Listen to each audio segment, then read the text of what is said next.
The divine light guides us all.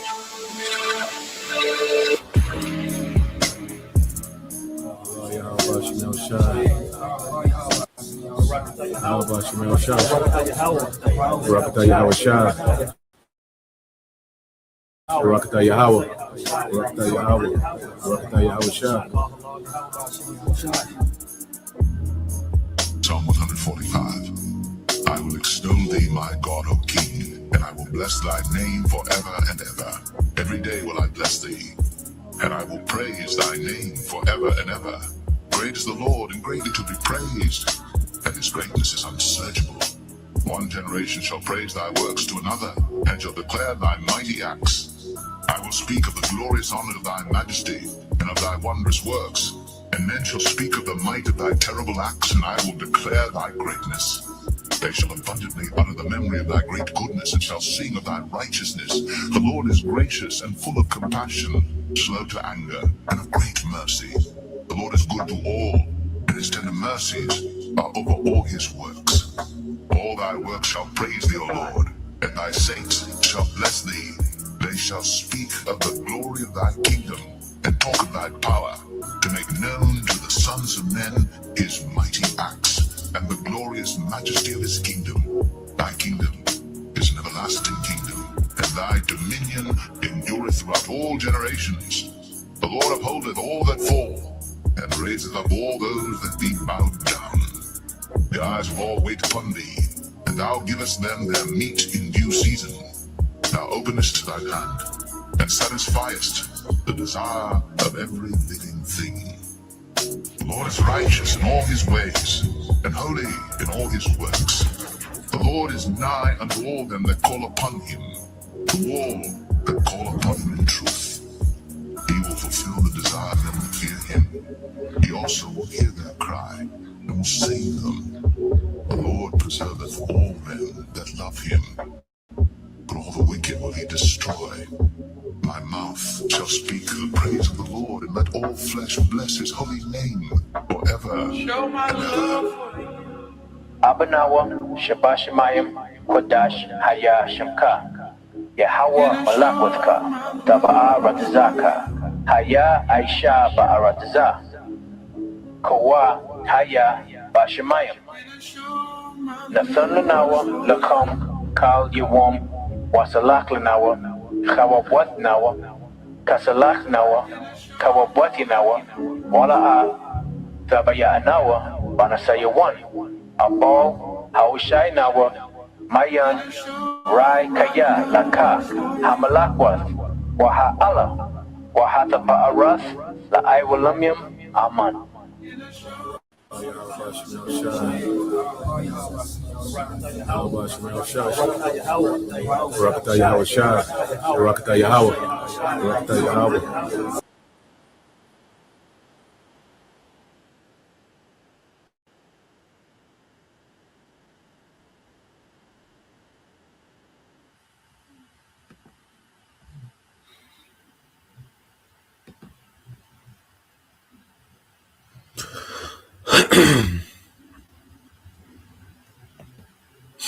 All right, Shalom.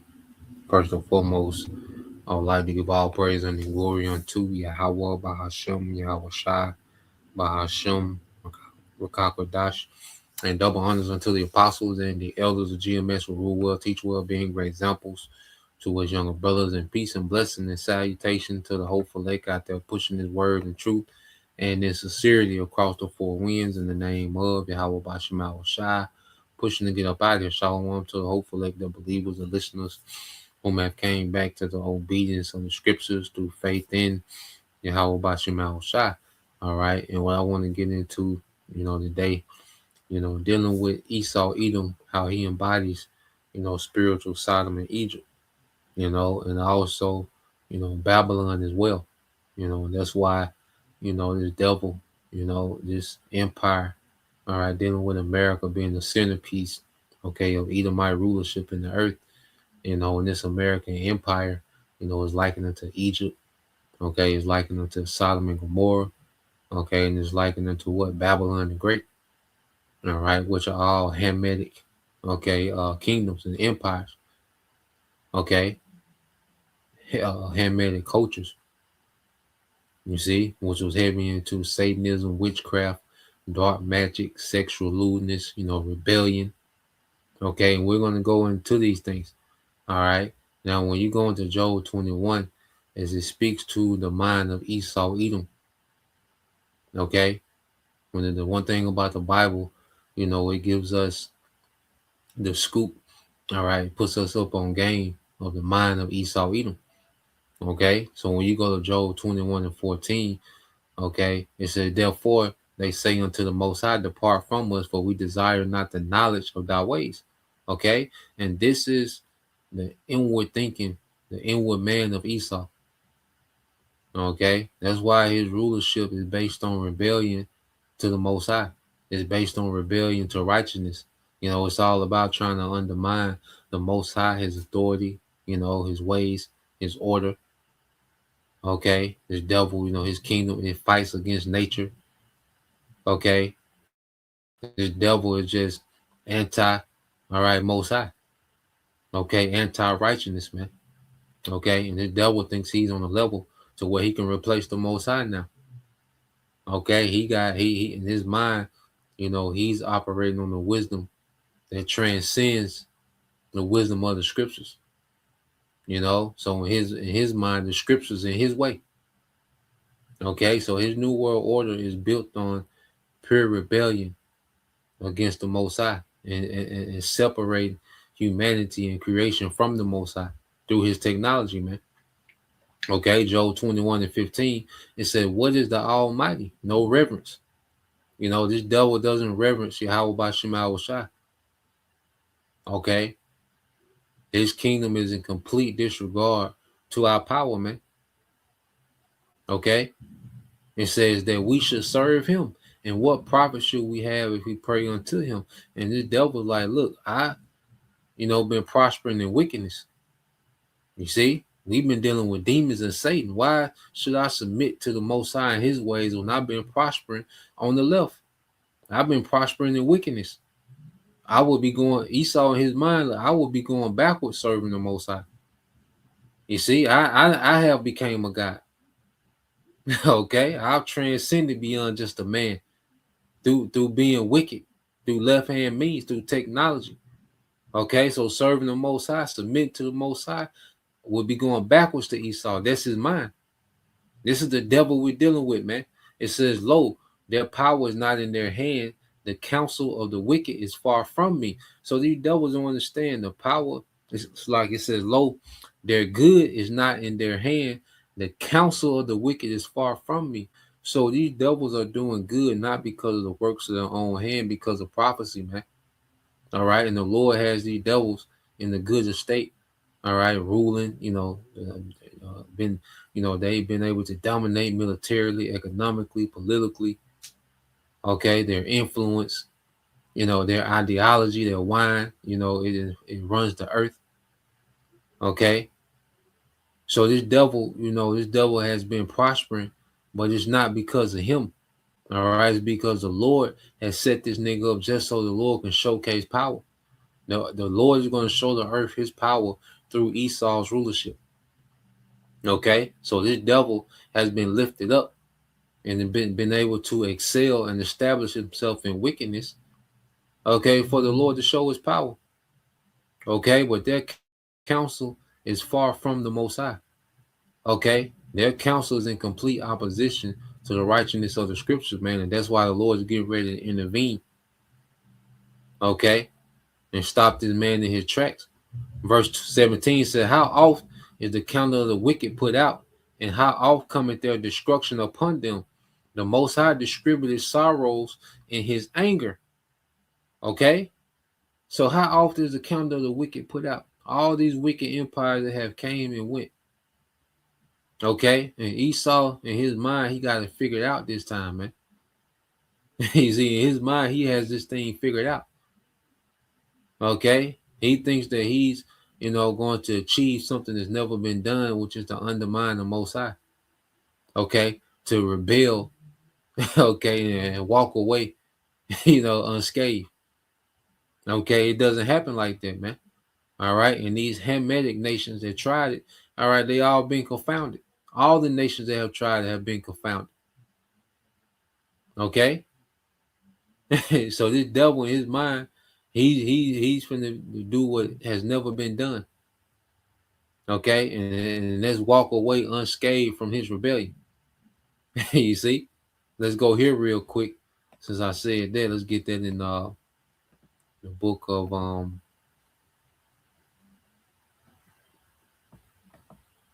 get this in the book of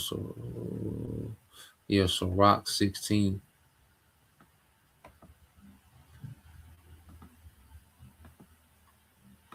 We're going to Sirach 16.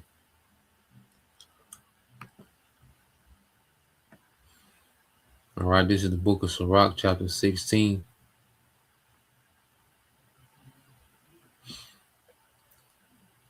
All right, and verse 11, I jump to 13. It says, "And if there be one stiff neck among the people, it is a marvel if he escape unpunished."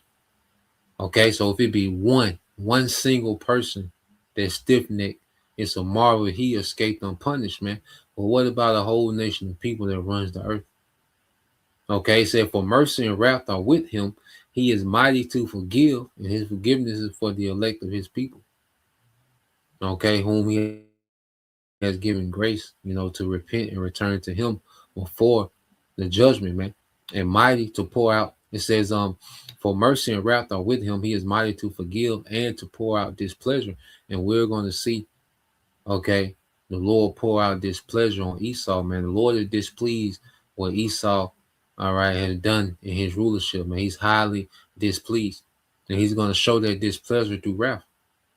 Okay, along with 2/3 of our people, okay, who are lumped up with this nigga, okay, and these heathens that are in alliance with this nigga to try to pull off this rebellion, man. Verse 12, as his mercy is great, so is his correction also. He judgeth a man according to his works, okay? And you look at the works of Esau, Edom, they've been completely rebellious, man, completely blasphemous. Okay, this man has been out of pocket for a long time. Okay, and he's only become more proud and more wicked. You see, it says the sinner shall not escape with his spoils. Okay, and Esau think that he's just going to hijack creation.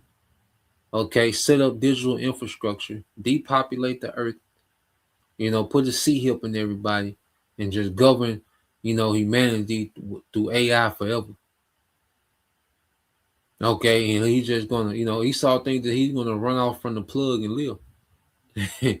You see, that's his mind. This is the devil version of running off from the plug, man. With this new world order, you see, it says, "And the patience of the godly shall not be frustrated," and that's the elect of Israel. Okay, and what do we have patience in? Because in order to, to have patience, well, patience in what? You have to believe something. Okay, and we believe the Lord, is getting ready to wage war and righteousness against this beast system, man. Okay, he's going to deliver his elect, all right, and establish a righteous kingdom in the earth forever. And that's the faith and patience of the saints. You see, and we believe in, that's our belief. Okay, so let's go from here real quick. All right, let's get this real quick. So let's go back, because when you go to Ham, let's deal with Genesis 10. All right, dealing with these Hamitic, all right, nations. Different ones will go on to become empires. All right, and they will be heavy in the left hand side. Now, when you go to, all right, this is Genesis chapter 10, verse 6. It says, "And the sons of Ham were Cush, Mizraim, Put, and Canaan." Okay, now Cush, all right, then that was the ancient Babylonian empire was of Cush. Mizraim was what? The ancient Egyptian empire. Okay, and Canaan, where you get what? Sodom and Gomorrah. Okay, and those inhabitants of the land of Canaan, all right, during the time of Joshua. as we was going into their land. Okay, it was the Canaanite tribes that, all right, we was uprooting and going to war with. Okay, and the Lord was plaguing them and getting them out of their land. Okay, so you have the Babylonians, the Egyptians, all right, Sodom and Gomorrah. Okay, and those Canaanites that lived in the land of Canaan. All right, and you had Tyre and Zidon. Okay, those Canaanites. You see, and just to go into just to show Mizraim. Okay, is where you get um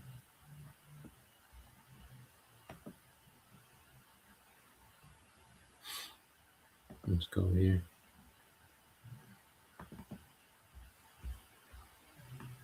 All right, which is Matazar Matazar yeah, Matazarium. All right, Matazarium in the Hebrew. Okay, when it goes into Egypt. All right, a country in northeast section, Africa. All right, by the Nile. What does it say?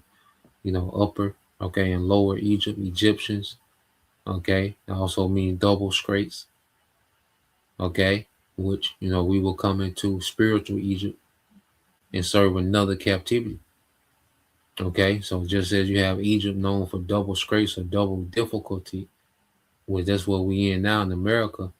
All right, and also Babylon has a nickname. All right, another name.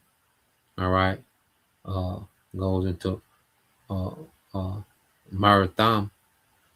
Okay, which goes to double rebellion. So Egypt was known as double straits. Representing our bondage. Okay, and then you go into Babylon. One of the code names for Babylon is Marathon, which goes into double rebellion. Okay, and Esau embodies all this, man. All right, and this place has been double hell for us, and these devils have been in double rebellion as rulers, man. Okay, so when you go into these three, all right, let's read down a little more. It says, and the sons of Cush, Seba, and Havilah, and so Sapta and Ramah and Saptica, and the sons of Ramah, Sheba, and Dedan. And Cush begot Nimrod. Okay, he began to be a mighty one in the earth. Okay, and under Nimrod, this is where you get, the first mentioned cities after the flood. Okay, as he, again, the scripture say he was a mighty hunter before the Lord. Wherefore it is said, even as Nimrod, a mighty hunter before the Lord. So he, had a name. Okay, he had a name in the earth. You see, so as he began to build cities, which this is, to empire. He's beginning to empire, to enterprise. Okay, so he began to build cities, and eventually he will get to the point where he wanted to build a tower and rebel.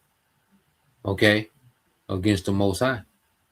Okay, as the Lord, meant for people to, spread out and multiply. He wanted to concentrate people into one part of the earth.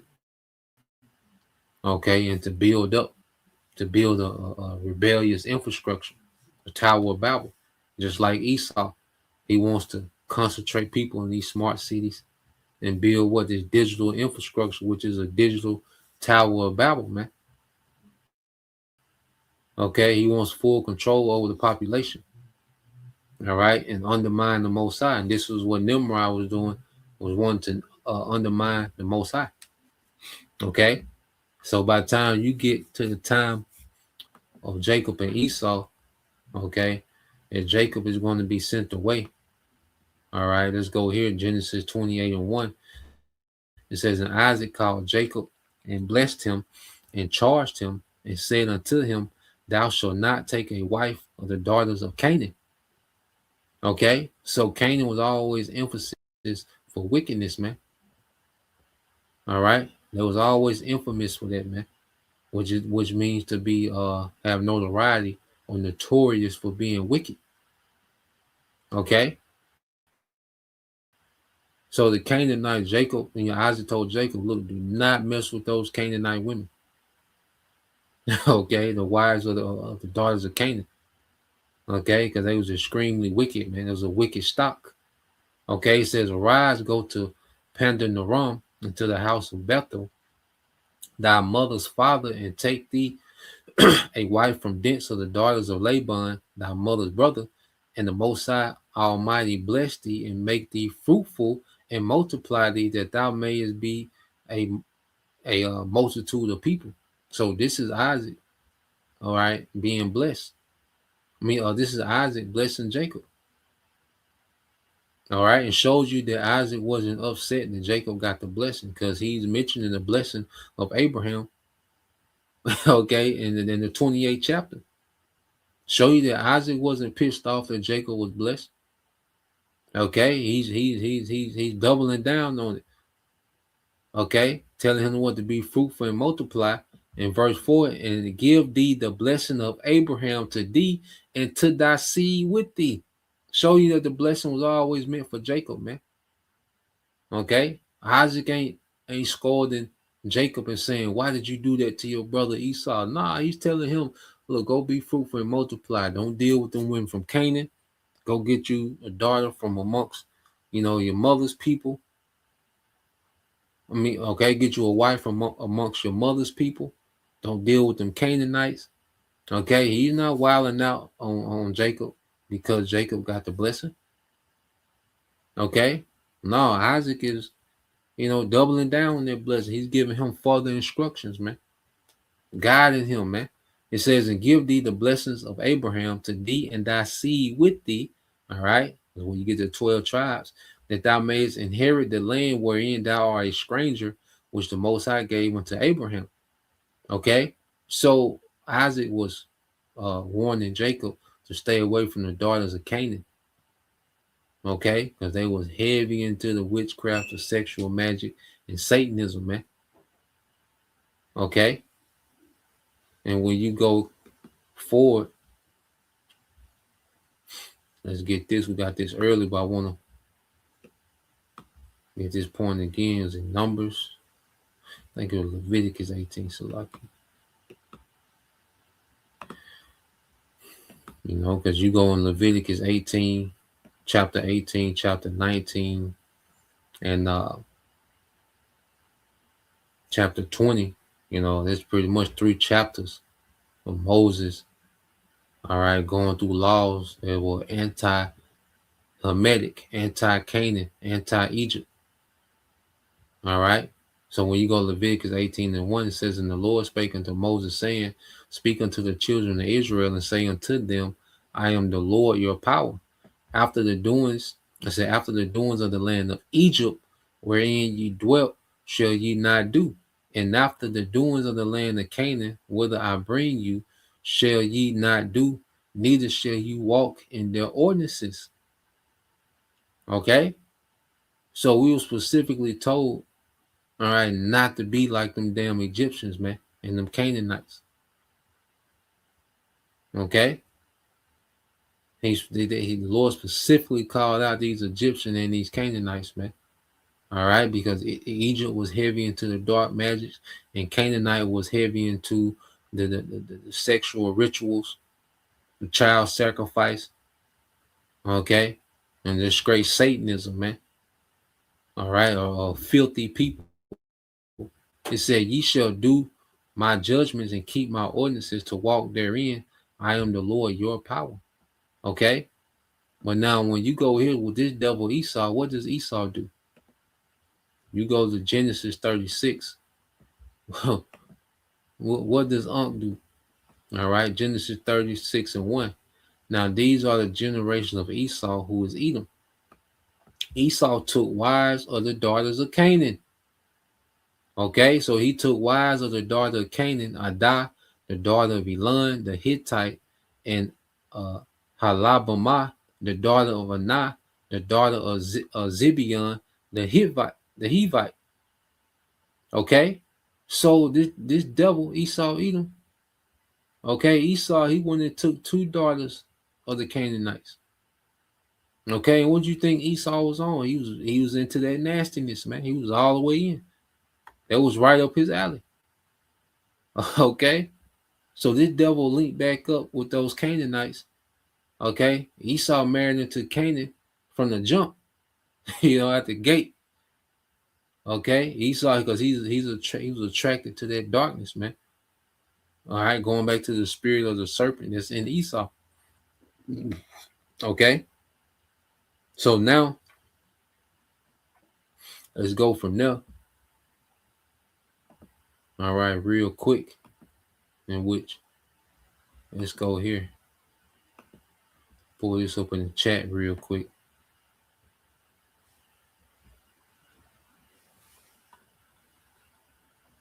Let me see. Is this the one? Yep.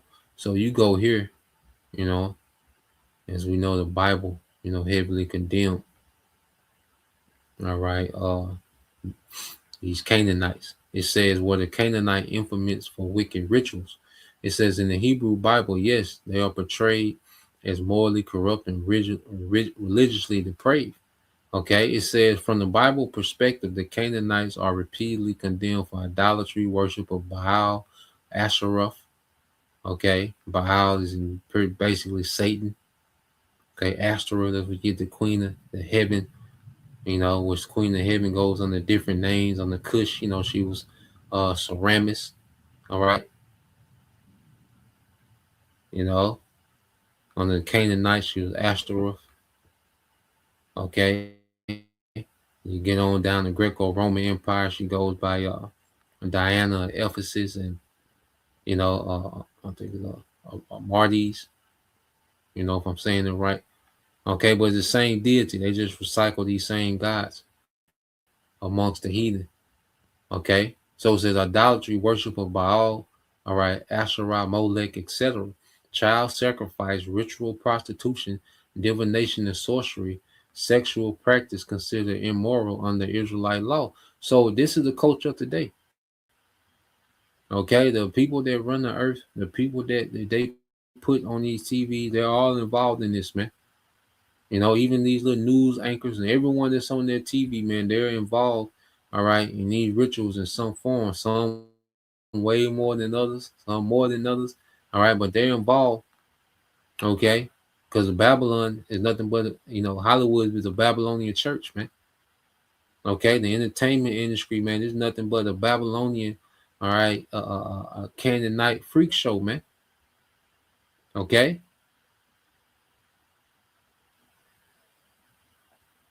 So you jump down, it says key passages, Leviticus 18 and 20 list practices Israel must avoid, saying the Canaanites were defiled by them.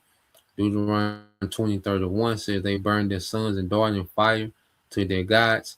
Deuteronomy 18:9-12 condemns their divination and sorcery. All right. 2 Kings 23 and 10, Jeremiah 7:31 mention child sacrifice in the valley of Hinnom. From the biblical narrative, these practices are the primary reason given for divine judgment against them. Okay, it says, what ritual did the Canaanites actually practice?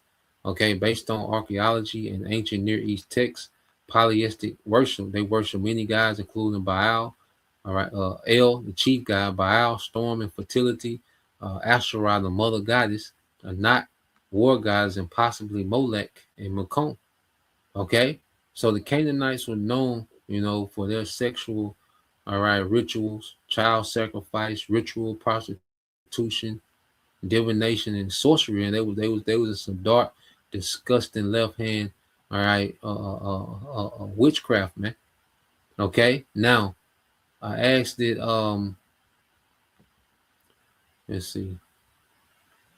So I asked it about this devil, Aleister Crowley. You see, and this is what Esau married into. Okay, this is a culture that Esau married into, and these devils, when you go here, so I asked about Aleister Crowley, visit Egypt and experience supernatural things. Now, how much of this is true, we don't know, but this devil did go, to Egypt. All right, and Aleister Crowley, is a icon, okay, amongst Esau, especially amongst these elites and these entertainment. All right, Hollywood entertainment, these elite families. Okay, Aleister Crowley is an icon. Okay, it said yes, Aleister Crowley did visit Egypt, and he claimed to have had supernatural experiences there. Whether those experiences were generally supernatural is a matter of belief. Historically, we can document what happened and what, all right, he reported. Okay, he said did Crowley visit Egypt? Yes, he traveled to Cairo in 1904 with his wife Rose Edith Kelly. He was 28 years old at the time. This trip became one of the most important events in his life and the foundation of the religion Thelema. Okay, what did Crowley claim happened there? According to Crowley, his wife entered a trance state. Okay, Rose reportedly began saying, "They are waiting for you." Crowley initially dismissed it, but later I said, but she later identified the guy Horus, specifically the form Ra Har Kahut. Crowley claimed she had no prior knowledge of Egyptian mythology, man. Okay, so when this devil went over there to Egypt, man, this devil, now how much of this is exactly true, but this devil went over there and tapped in. Okay, this devil Crowley.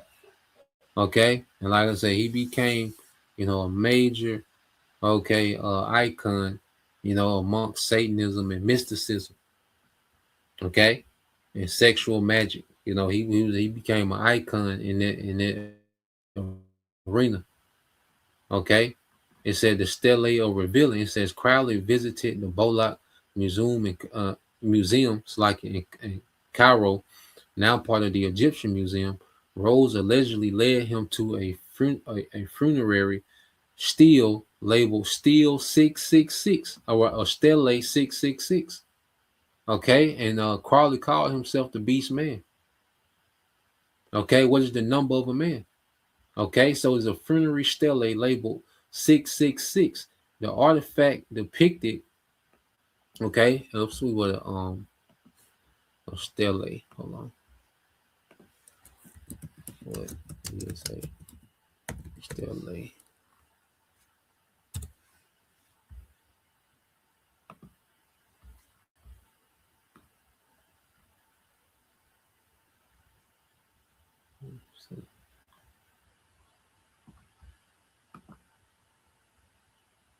Okay, it says stele. It says an ancient upright stone monument is called a stele.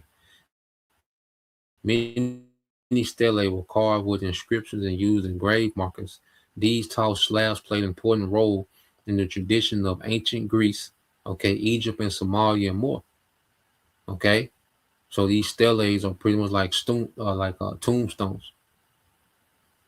Okay, so he's seeing these tombs in Egypt with these different, all right, engravings. All right, let's go back. So it said this artifact depicted an Egyptian priest named, all right, and what off Kanasa, all right, standing before the god Ra, all right, Harakti. It says Crowley considered this deeply significant because he associated the number 666 with himself from the book of Revelation. Crowley considered it deeply significant because he associated the number 666 with himself from the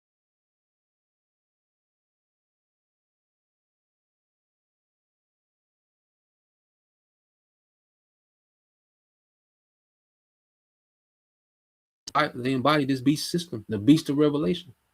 Spiritual Sodom and Egypt, that's in Revelation. Okay, these devils embody these things, man.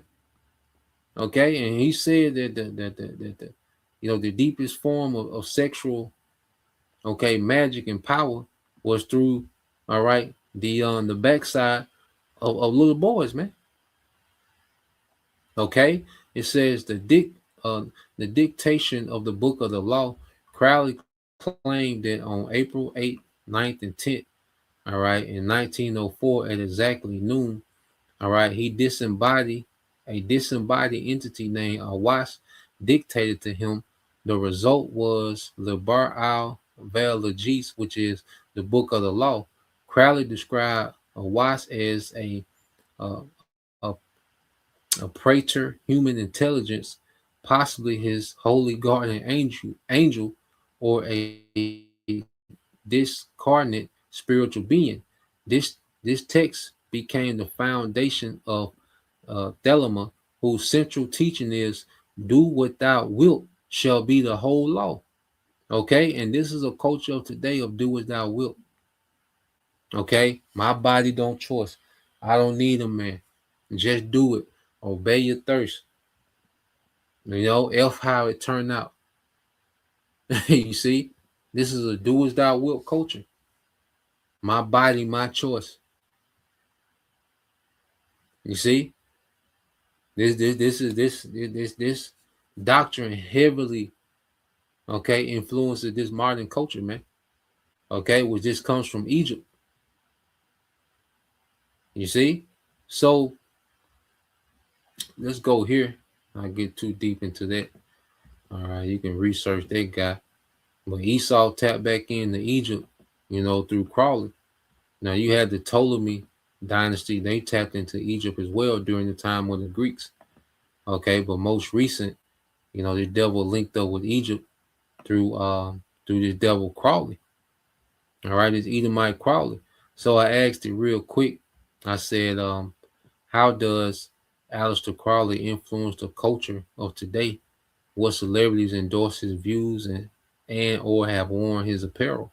Okay, so just real quick, it said Aleister Crowley, all right, was lived from 1875 to 1947, was an English occultist, ceremonial magician, and founder of Thelema, a spiritual philosophy centered on the idea, do what thou wilt, this shall be the whole law. Okay, and let's do as thou wilt outside of the scriptures. Okay, do as thou wilt outside of the scriptures. That's Esau's whole push for liberty and freedom, is to do as thou wilt outside the scriptures and still prosper. Okay, that's how Esau sells. Okay, his rebellion against the Most High is him liberating you. He's liberating you to do as thou wilt. You don't have to stick to that order. Okay, you can do as thou wilt. You don't have to stick to what the scriptures say sex is. You don't have to stick to what the scriptures say the role of a woman is. Man don't need a guide over them. Man can be their own God. Okay? And all this goes back into, all right, these Hamites, okay, which they picked it up after the flood from the serpent. Okay? And Esau, he came and, all right, he got his doctrine back, man. He got his philosophy back. That dark magic. Okay, from these Hamites, man. It said his influence on modern cultures, all right, is more symbolic and atheist, all right. Yeah, it says aesthetic, shalaki, and strict religion. It said influence on modern spirituality, occult revival, and New Age. Crowley helped popularize ritual magic as a personal spiritual practice. Tarot reinterpretations, all right, thought tarot deck. Okay, the idea of discovering one's true will, blending Eastern mysticism with Western occultism, modern occult movements, chaos magic, okay, Wicca adjustment practices, and parts of the New Age scene draw indirectly from his writing, man. So he got something called chaos magic, man. You know, which Esau has a philosophy of what order out of chaos, man. Okay, to where he creates chaos, all right, and he can bring his agenda in, okay, and say this is the order, you know, and this devil, he runs the earth under chaos. Like Esau is comfortable when the earth is in chaos, man. That's when his wickedness thrives, when the earth is in chaos. Okay, that's why the devil needs war, constant war in third world countries, because that's where he do most of his wickedness, man. These rituals and XEX trafficking and child, okay, unaliving, you know, in rituals where he does that in these countries that are constantly at war and war torn. and then extremely impoverished, man. Okay, it says influence on music and pop culture. It says Crowley's biggest cultural impact has been on music and counterculture, especially from the 1960s onward. It says rock and heavy music. Artists who have referenced or shown interest in Crowley include the Beatles. All right, Crowley appears on the Sgt. Pepper's Lonely Hearts Club Band album cover. Okay, Jimmy Page. All right, Led Zeppelin. Okay, openly fascinated by Crowley, purchased Crowley former home. Okay, and own Crowley memorabilia. Okay, and see all these artists. This is rock artists, which rap is the new rock. Okay, because rock was used to push Satanism. Okay, and when they say counterculture, that's rebellion against order and structure, man. Okay, the scriptures. You see, it says Ozzy Osbourne wrote the song "Mr. Crowley." David Bowie referenced Crowley in lyrics and explored occultic themes. The Rolling Stone Mick Jagger was reportedly exposed to Crowley ideas during the late '60s occult wave. Okay, Marilyn Manson. All right, alternative modern artists. All right, Jay-Z has worn clothing featuring Crowley's. All right, related symbolism. Thelma style phrases like "Do what thou wilt." Kanye has reference Kanye West. Okay, and all these artists are heavily influenced because these artists are just used to push the magic, man, through music. Okay, because all these label owners, these distribution, all right, these major labels, these major labels. Okay, it's like these major labels. All these major labels that own these smaller labels are all small hats, man, and they heavy into that. Okay, and music just pushes Canaanite. All right, that's why it goes to so much lewdness now, especially now. These nigga women rapper like they're pushing Canaanite culture, man, lewdness. Okay, sexual magic and rituals, man. Okay, look at what these niggas have introduced through the music, man. Okay, the lewdness.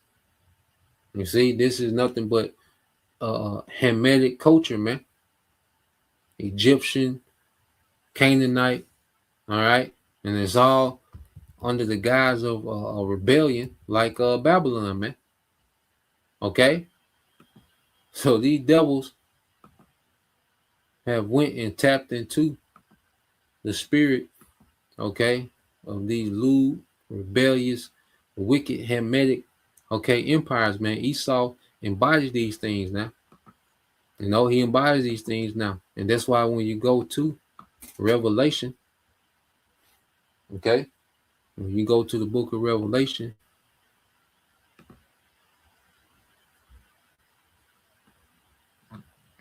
chapter 11,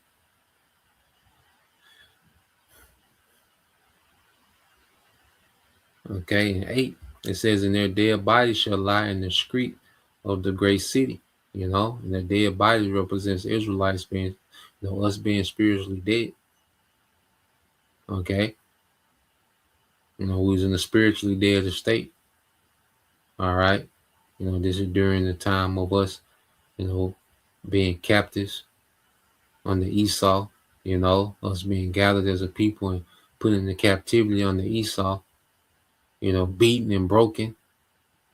Okay, whatever residue of who we were as a people was beaten out of us, man.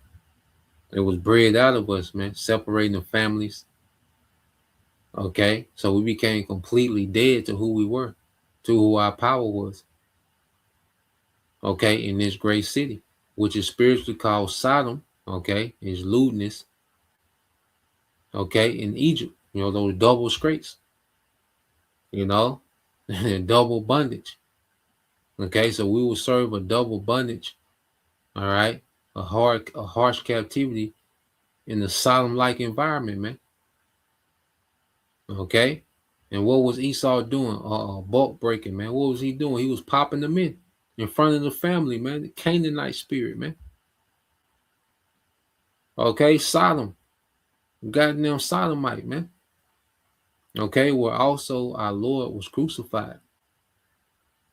You see, also where our Lord was crucified, man. All right, because this devil's culture, because Canaanite culture is anti-Messiah. Okay, the Egyptian, the dark magic, all this anti-Messiah. Okay, where they boast in the left hand. You see, they boast in lewdness and disorder and confusion, the complete opposite, okay, of order and righteousness of the scripture, which Yahweh Shai embodies righteousness, man. Okay, and Esau, Edom, he fully embodies wickedness, man. Okay, and everything that's anti-Messiah, and that's how this man influenced the earth. Okay, verse 9, and it says, and they of the people and kindreds and tongues and nations shall see their dead bodies 3 days and a half, 350 years, man.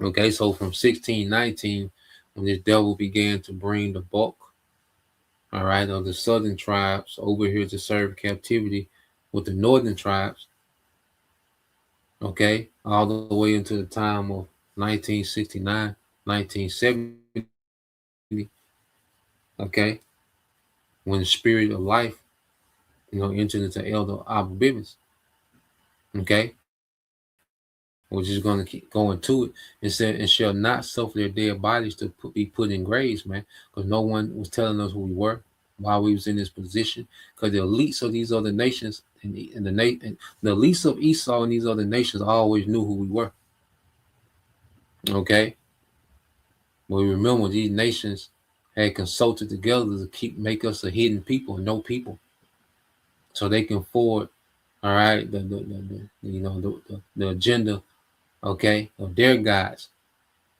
Okay, so they can push their influence in the earth. Okay, and it says, and they that dwell upon the earth shall rejoice over them and make merry and shall sing gifts one to another because they dwelt on the earth, man.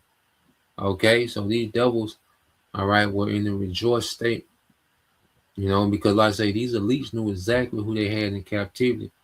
They knew exactly the people they had conquered, you know, and we was the gifts they were sending back and forth, man. And also, you have the postcards that was being sent back and forth, okay. And then you had the triangle, what you call the triangular trade, okay, to where slaves, we were just a commodity that was being traded, okay, amongst these Edomites, man. Slaves would go to the Americas, cash crops would go to Europe, and Europe will send, guns and manufactured goods onto Africa. All right. So we were just part of one big, you know, uh, triangular trade. Okay. And these devils knew, these two prophets, the northern and southern kingdom. Okay. When we was together, in good standings with our power, we dominated these heathens, man. Okay. And this is known knowledge amongst the elites of these nations, man. Okay, especially Esau. Verse 11, and after 3 days and a half, those 350 years, the spirit of life from the Most High entered into them. You see, because now it's time for deliverance. Now it's time for their second exodus, man.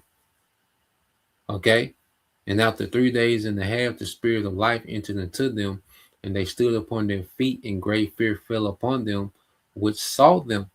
Okay, so as we now, the spirit of life has entered into the prophets in these last days. There's a fear on these devils, man.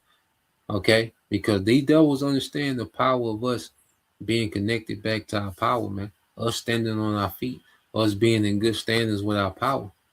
Okay, these devils, they understand what that means. Okay, so there's a fear upon them. You see, so what are these devils, getting ready to do? You see, they finna go with they move. Okay, so in spiritual Sodom in Egypt, the Lord will awaken his people. Okay, the prophets will begin to prophesy. All right, and what will we prophesy? The end of this place, man. The destruction. The Lord's getting ready to pack Esau ass up, man. Okay, pack them Edomites up, man.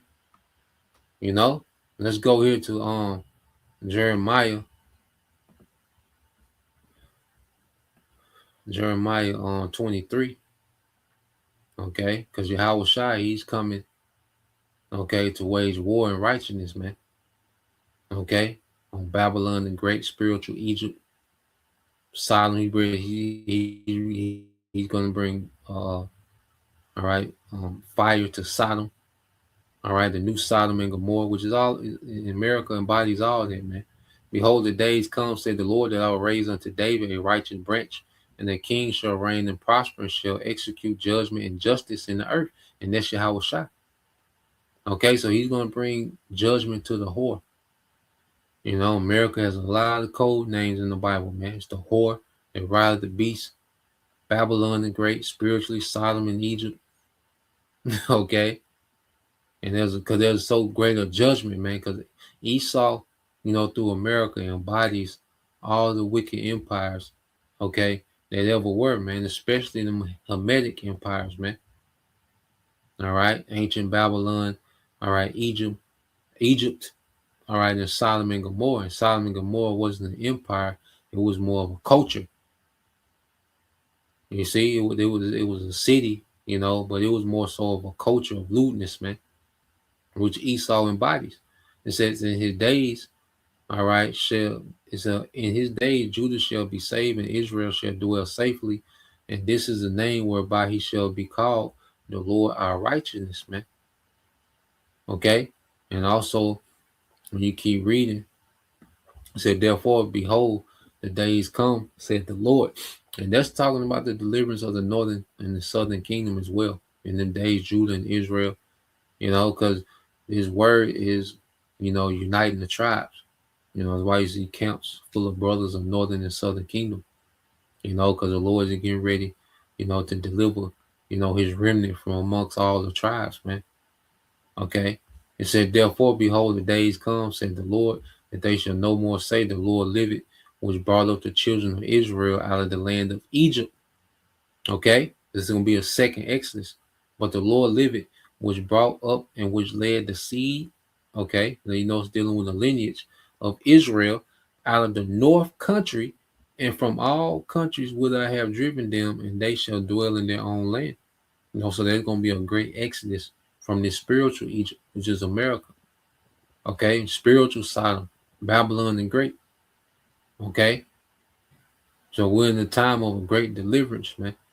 Okay, so all this freakiness in the culture we see today, you know, this devil, he's tapped into, you know, Sodom, Egypt, Babylon. He's tapped into all these things, man. Okay, that's why scripture referred to this man as the mistress of witchcraft. The mistress of witchcraft, man. Okay, this man has mastered, all right, all these ancient witchcrafts of old. Okay, and that's how he runs, all right, his current empire, man. You see, but there's getting ready to be judgment and righteousness executed in the earth, man. Judgment and justice gonna be executed through Yahweh Shai, you know, and Lord will we of that number, we're gonna be delivered. So that's on the point. Just wanted to get into that. Lord will, you know, you brothers. All right, and you sisters edified. Till next time, I say shalom. Kwam Yashala, Abba, soon, shalom.